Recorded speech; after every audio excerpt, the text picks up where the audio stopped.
So for today, we're going to continue Project 3. There's a couple things in there that we're going to learn special. Thing called an if formula, where we have a condition and then a value depending on the condition and another value depending on the condition. Going to use an assumptions table with absolute reference. Remember we did absolute reference, little practice last time. All right, so let's open up our previous project and we'll get going.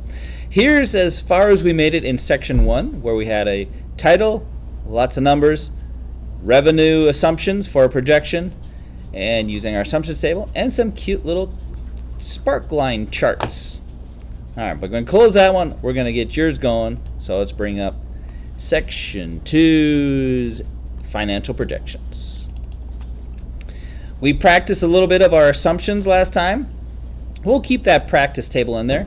Let's add a new workbook or worksheet in our workbook, and let's call it, just double click on that tab, and let's call it financial projection. And hit enter.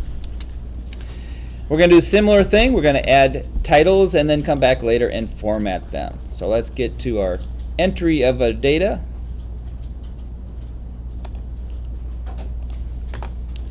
We're going to start with our title. It's going to be Manola Department Stores.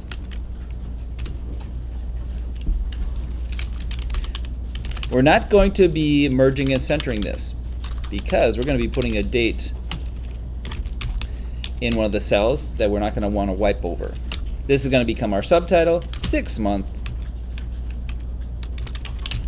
financial projection.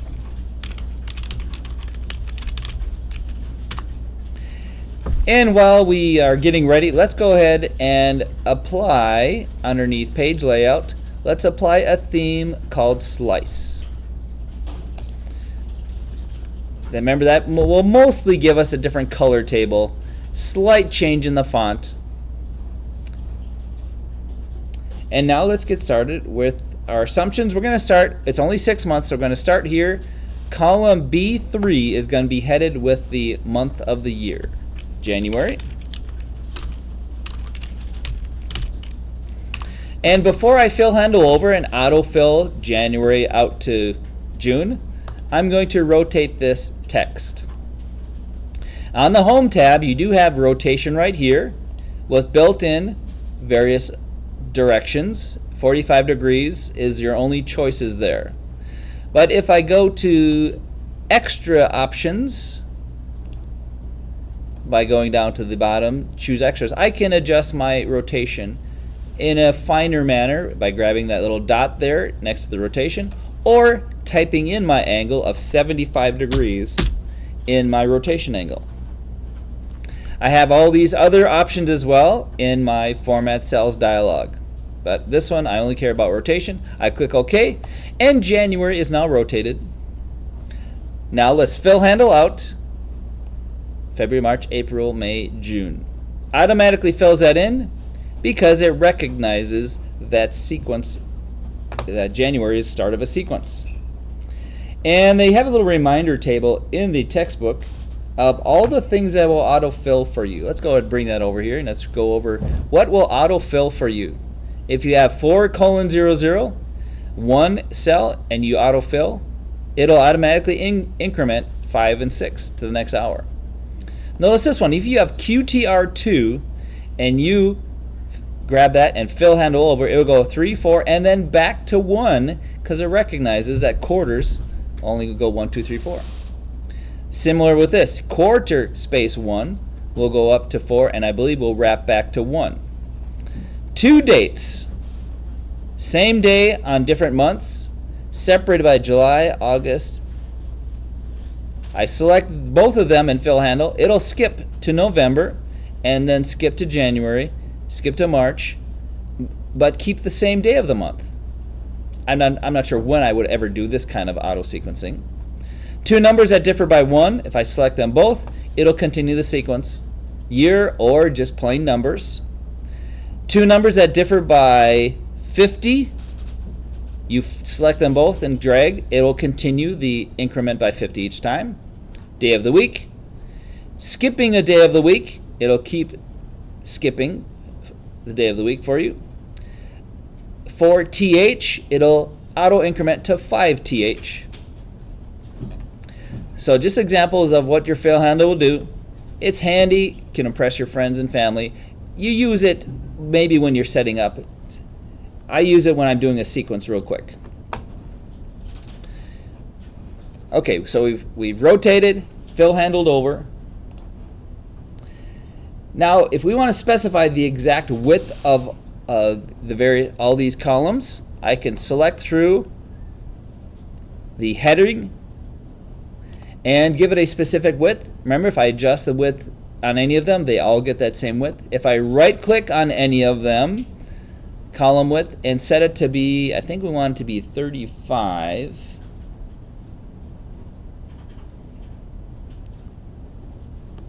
Or, sorry, 18. No, that was H. 15. B and C, B. They have lots of numbers here in the textbook. I thought we wanted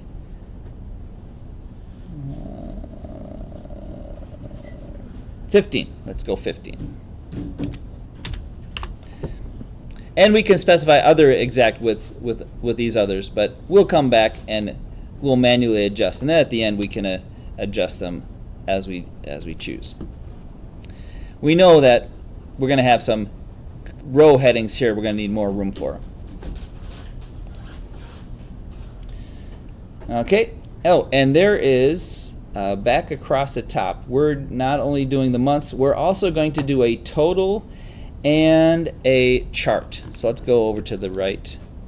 After June, there's going to be a total column. Total. Notice it remembers the format of the thing to the left of it, even though I never fill handled out to H. It's copying the format of the cell to the left as I fill it in. And this is going to be a chart. And it auto-rotates that. We'll be letting Excel do most of the work here. Okay, now let's get in our row headings that are going to be for our financial projection. It's going to look something like this. Let's give column A a little bit more room here. And let's put in a total, or a heading, a revenue heading. Revenue. Spell it right. The things that are going to be affecting our revenue or our gross margin, we're going to be entering our projected revenue for each month. We're going to be typing those in by hand from last year's revenue possibly. Cost of goods sold is going to be a formula based on some assumptions. And then there's going to be our gross margin. Gross margin. We would like cost of goods sold, though, to be indented because that's a sub-item to calculate from revenue or gross margin. So let's indent that, and sadly there is no shortcut key for indent. You just got to use that little icon right there to indent cost of goods sold. We are going to leave a blank row between this and our expenses section. Remember, you have an option of just making a row taller to give some space, or you often find people just putting in an empty row for spacing. The various categories of expenses are going to be bonus,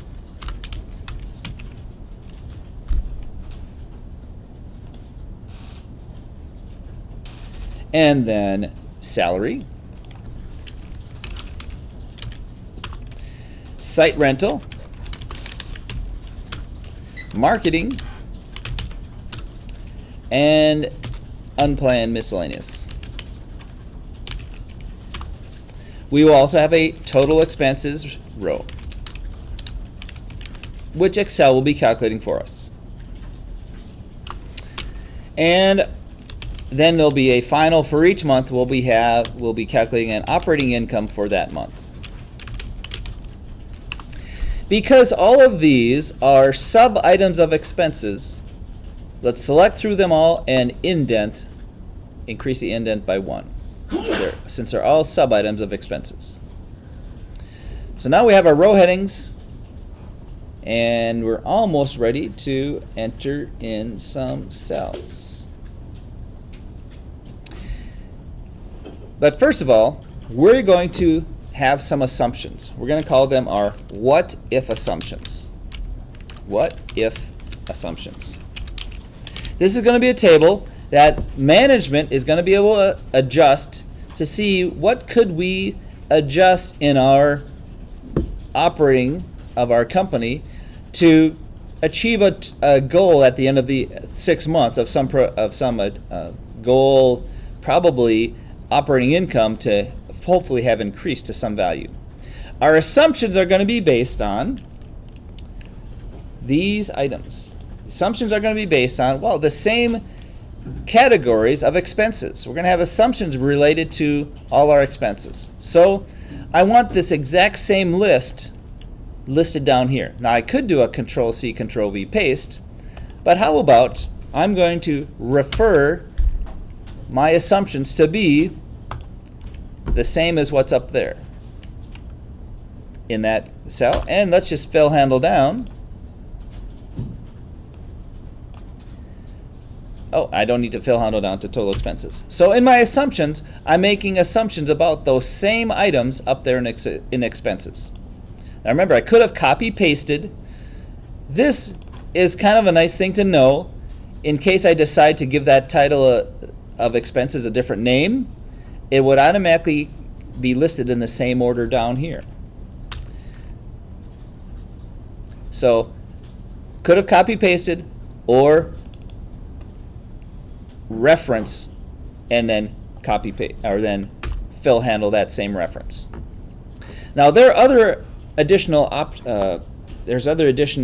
assumptions that we're going to make down there in our assumptions table. We're going to add 2 items. We're going to insert a required sales revenue before they can get the bonus, and that's going to be listed beneath our bonus. So I'm going to right click on the row 20 and do an insert. And watch what happens. It inserts a row above where I did the insert of, and I'm going to type in sales revenue for bonus. Revenue for bonus. For bonus. We also need another assumption called margin that's going to go in right above bonus. And let's see what happens with that. Click on row 19, right click insert, and type in margin. Notice it takes the formatting of the cell above it. So when you do an insert of a cell above bonus, it squeezes in a row above it, but that row takes the same formatting, the same indenting of the row above that one. And so I need to re-indent. I'm going to indent margin because it's a sub-item of all these assumptions.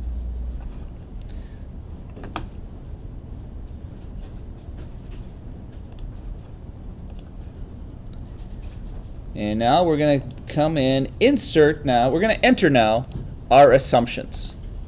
And this has to do with our business plan or some accountant suggesting, hey, that worked great last year. They're going to give us 81.25 is our planned margin. And that's going to be a percentage, so I type percent after it. So that makes it mathematically equivalent to 0.8125.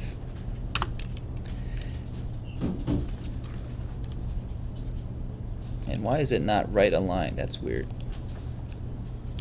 The bonus is going to be $5,000. The sales revenue for bonus that they'll have to have required in sales before anyone gets a bonus is $1.25 million. 1250000. Salary. Now the rest of these are going to be percentage of our revenue when we do our final calculation. So the salary percent of revenue we're projecting to be 20%. 20% of revenue is salary. We're projecting 10% of revenue is going to be our site rental. Marketing, we're spending only 3.5% on marketing. And miscellaneous we'll estimate at 5% of our total revenue.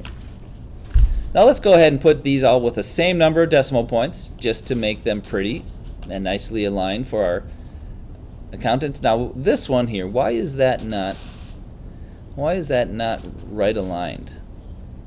That's bothering me. I guess I'm just going to manually right align that. And it's still not coming out the same. What did I do different? Let me re-enter that. 81.5. 25%. It just likes to keep it padded a little bit. I guess I'll leave it alone for now.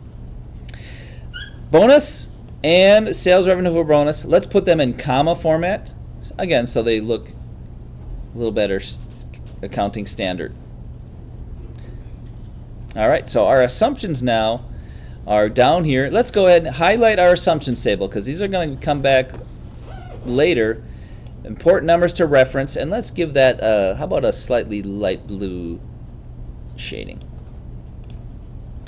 We'll be coming back to these, and they will be involved in every calculation above now.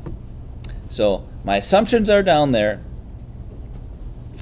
Now let's start filling in our projected revenue for each month, and then the rest is going to be formulas. So projected revenue is going to go there. Everything else is going to be based on our assumptions. So our projected revenue for each month, I'm going to enter them without the commas and then later put them back in comma format. 1470500. February's projected 1405000. 1186600. 1498000. 1102900. And the last one 1145300. Because these are such detailed numbers, I'm assuming they're using last year's revenue. Let's go ahead and put those in comma format. Later we might decide to put them in accounting format. Now it's the time to enter formulas. So they give us various formulas to go in here.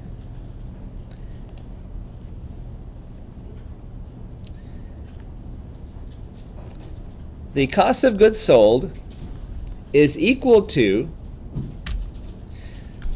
a projected revenue times 1 minus my assumption of a margin of 81.25%. Now we do not type 81.25. We type a reference to the margin in our assumptions table. And now we have to think about absolute referencing. The plan is to copy this formula for January out to the other months. Because I'm planning to copy the formula, I know that B19 is going to change to C19, D19, E19 if I leave it as is when I copy the formula. I need to make sure that the formula sticks to reference this because that cell is not going to move. So I hit F4 and put stickies on the B and the 19. Even though I only really need the sticky on the B because I'm only going to be copying to a different column and I don't want the column to change. It's safe to put dollars on both just to make sure that if I ever do reference the margin, any other formula, or if I copy this down, I remind myself that that's a cell that does not move when I copy the formula.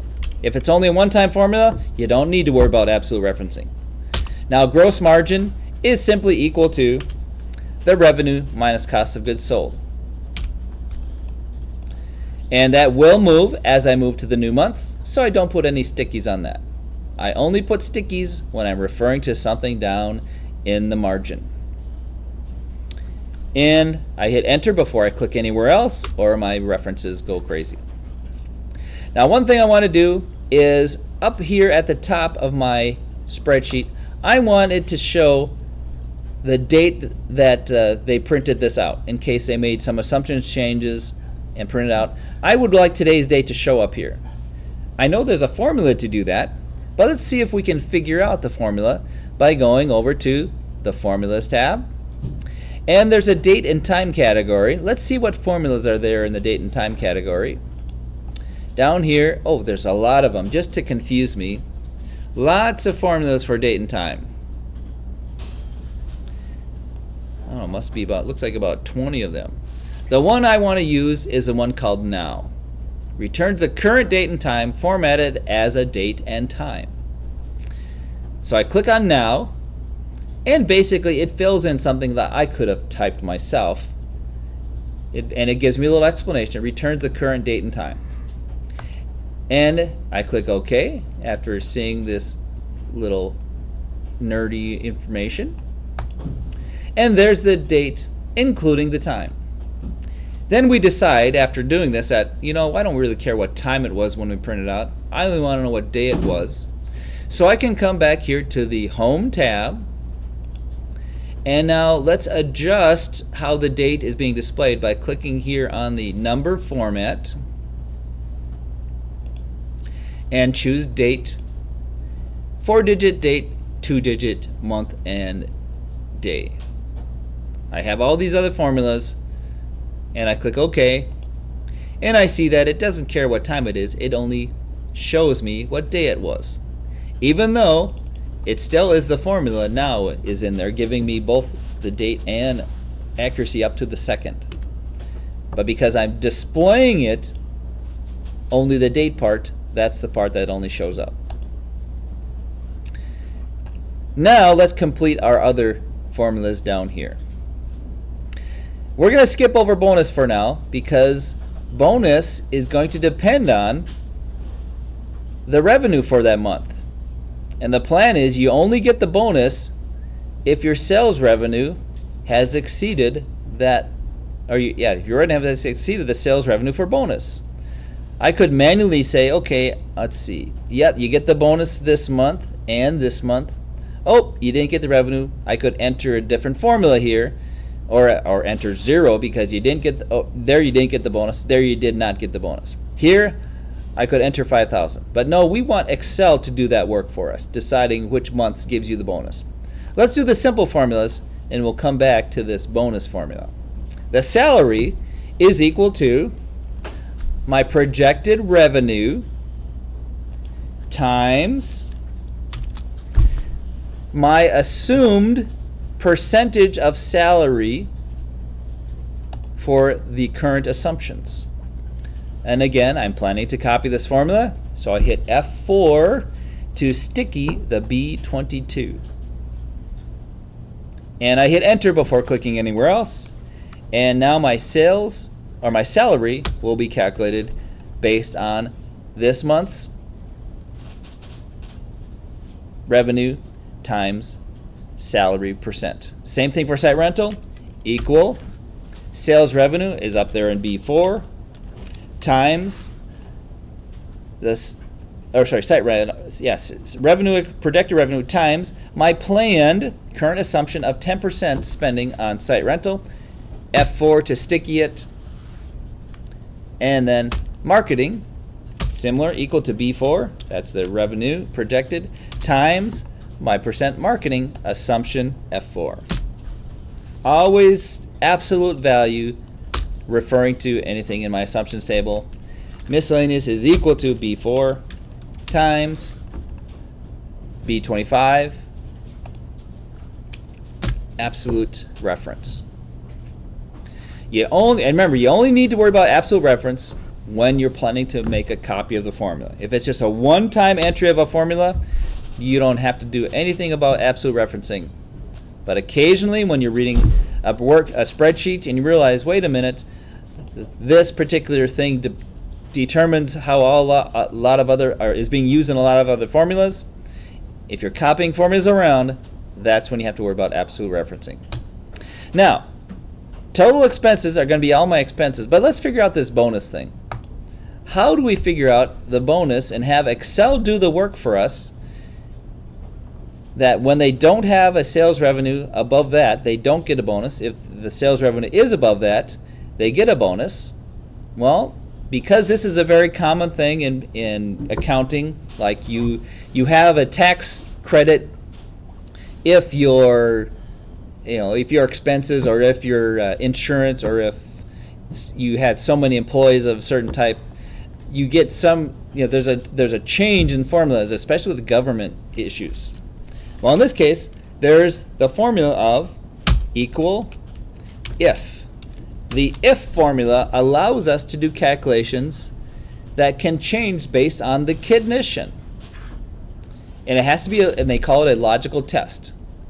And if you click on this, it'll pop up the meaning of a logical test. It'll pop up, I think, a little web page.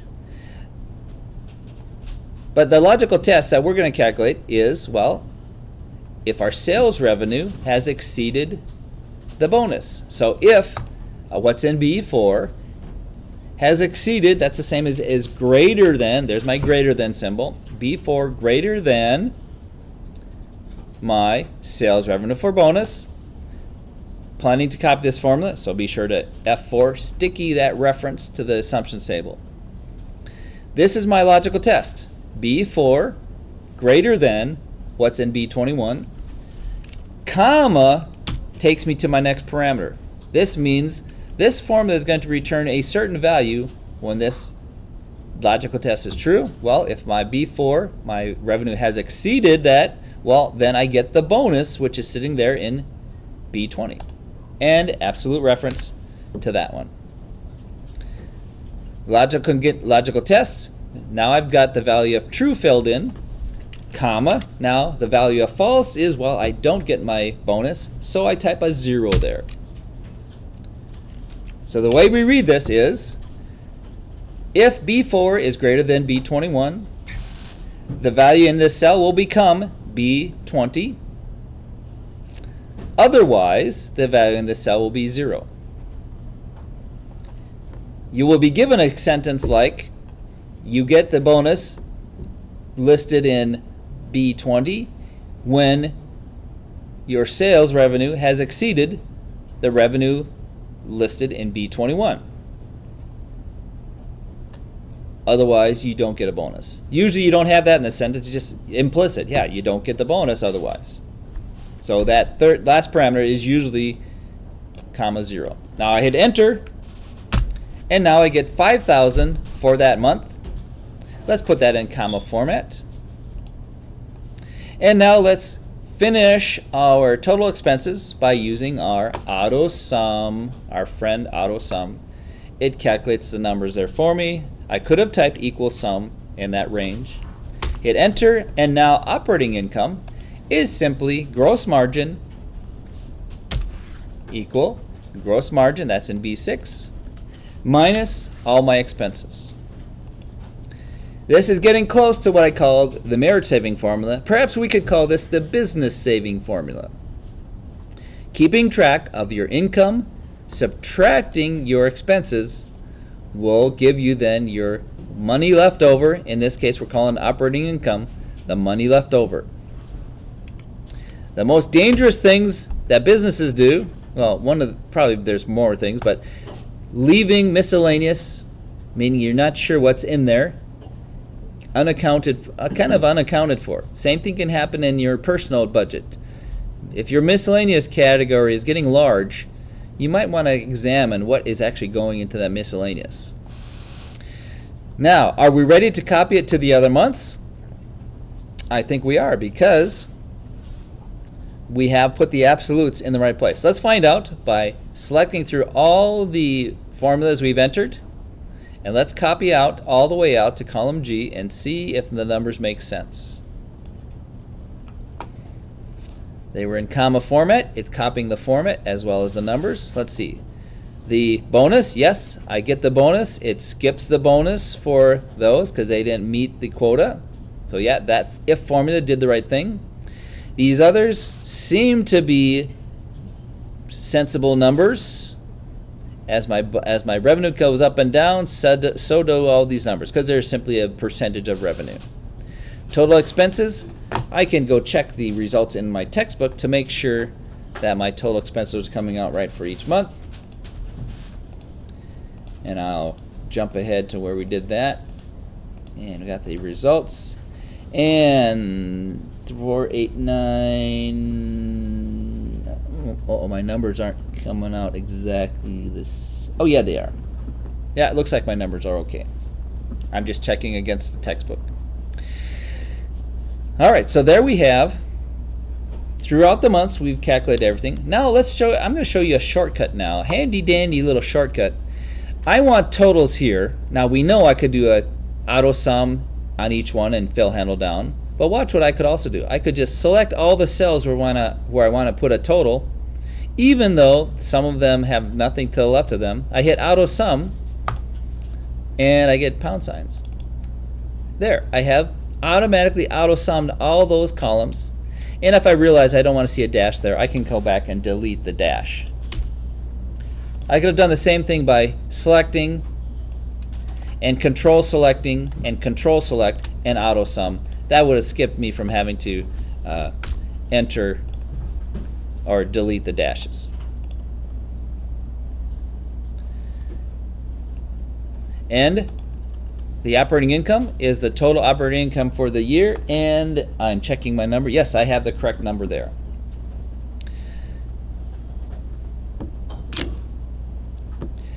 And my chart is complete. At least the data is complete.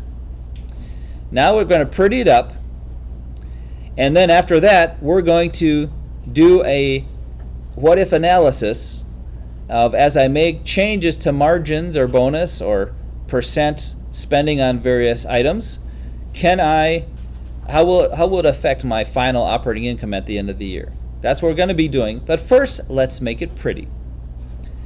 We're going to save it before I forget, because we've done a lot of work so far. Let's Control S, save it. And now let's come to our title, and let's put it in title style. Cell style of title. And let's increase the font a little bit more. Let's make it Control B bold. Let's do the subtitle. Now I could decide a color, or how about I select from the selected styles. How about, let's see, we have heading 4. Will that be good? Or what else could I have? Yeah, it looks like heading 4 is probably a good style to apply. If I want to make the size a little larger, and yeah, maybe adjust the color a little bit just to give it a little bit change from the title. I'm going to space out row 3 a little bit away from the title, and let's highlight this with a shaded background. Let's go with a slightly light blue shading. As I back off, zoom away from this, yeah, it gives it a little better look. Nice ribbon across the top.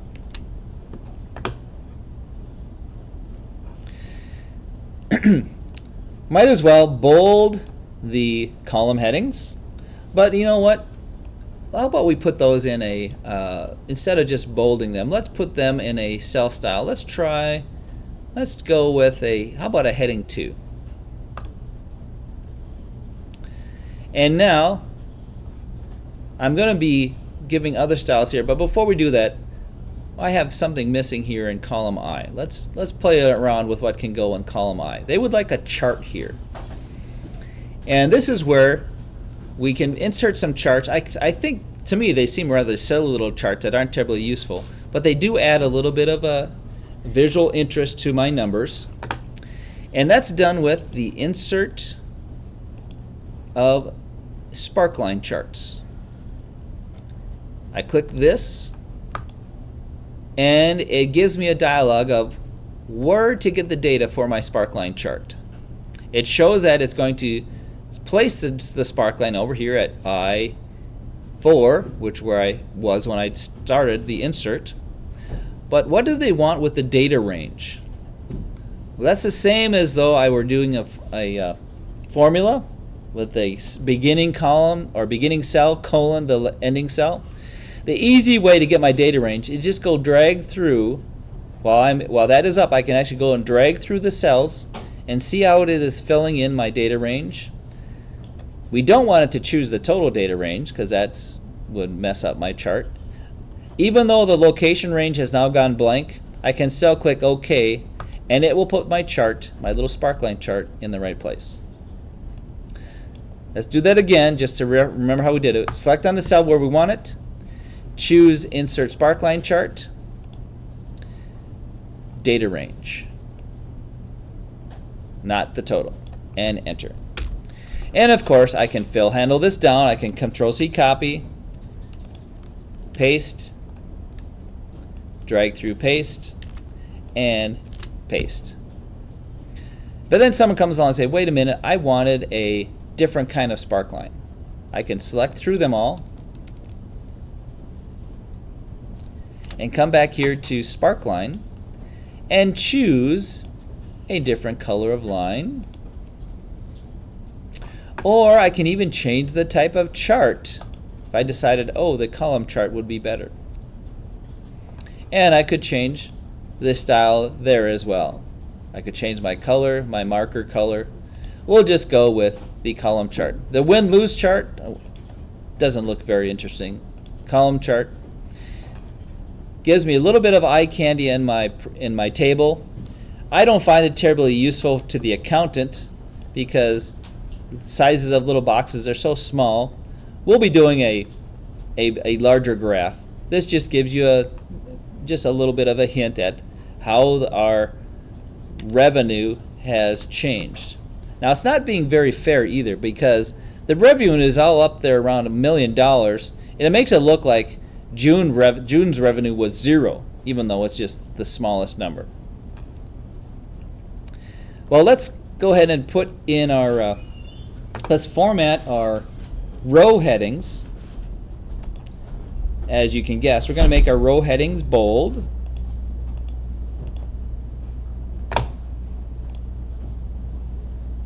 So let's go ahead and make all our row headings bold all the way down to what if analysis should be bold.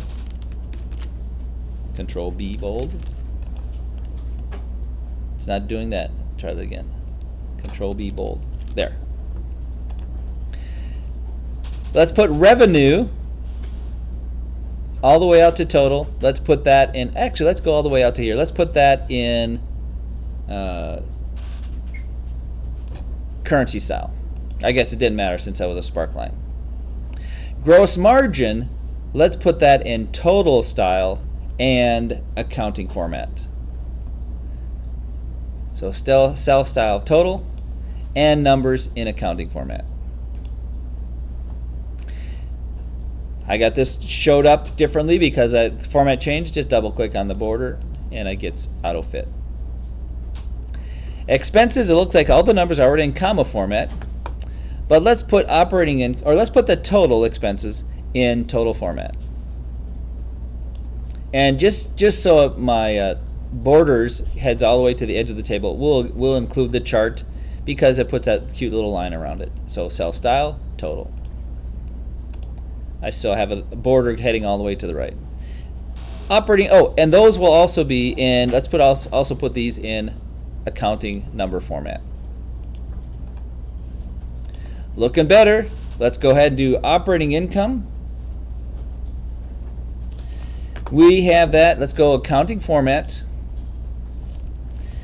And let's see, do we have a style that would highlight that operating income? Because that's an important row. What do we have there for style? How about, let's see, how about a darker shade on that? I don't know if I want to go that dark. But that is kind of cool looking. Yeah, let's go with that one. Darker shade. And let's bold the numbers as well. Just kind of show that those are the important numbers for our revenue, projected revenue. And I'd say that's looking pretty good. Our time is up there. It didn't get wiped out by doing a merge center. Our assumptions now, let's just see what would happen. If I decide to change my margin assumption, I could change that, say, to 80%. Hit enter. All my numbers would get recalculated. I can Control Z back to my original numbers. That's a sort of a mini what if analysis, changing some values and seeing the change in my results.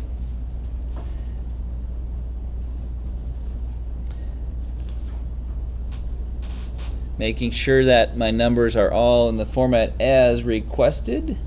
I think they are. And now let's think about how we would use this spreadsheet. We're in a meeting discussing our end of year or projected end of June operating income. And somebody says, what would it take to achieve 4 million instead of 3.33 million operating income? Well, you could sit and kind of calculate and say, well, wait a minute. How about we eliminate the bonus? What would happen? 0 for the bonus. Oh, it increased it by a tiny bit, and all our salespeople left. So let's not eliminate the bonus. How about we decrease the salary of people by 5%? Let's send our salary to 15%. And hit enter. Hit enter. And oh, we have better sales revenue, but people are leaving the company because they're not getting as good a salary. So I can undo that check. And I could play with site rental. Maybe we could negotiate a better site rental. How about only 5% of our revenue we'll spend on site rental? I did type a 5. He's just really responding slow all of a sudden. And I hit enter. Oh, that also increased our end of year. So all of these things we can change and then see the change in the resulting operating income. We're getting close to a what if analysis. Right now we're just randomly changing numbers to see the effect on our results.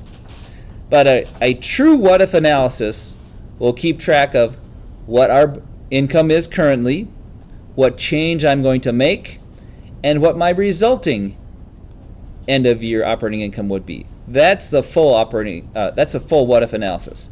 Just playing with the numbers to see results gives you a clue, but you need to, in a what if analysis, make it clear what the change was before and after and what the results were before and after. Excel can do that for you. You can tell Excel, adjust my salary percentage so I get a final operating income of $4 million. Excel will do all that work for you and find exactly the right value of salary percent that would give you an end of year operating income of a specific value. That's called goal seeking. And we will do that on Monday. Save what you have so far. And you can save it to your jump drive, save it as a first draft to Schoology, or save it to your Google Drive. And then you can head off to chapel. And I will be uploading this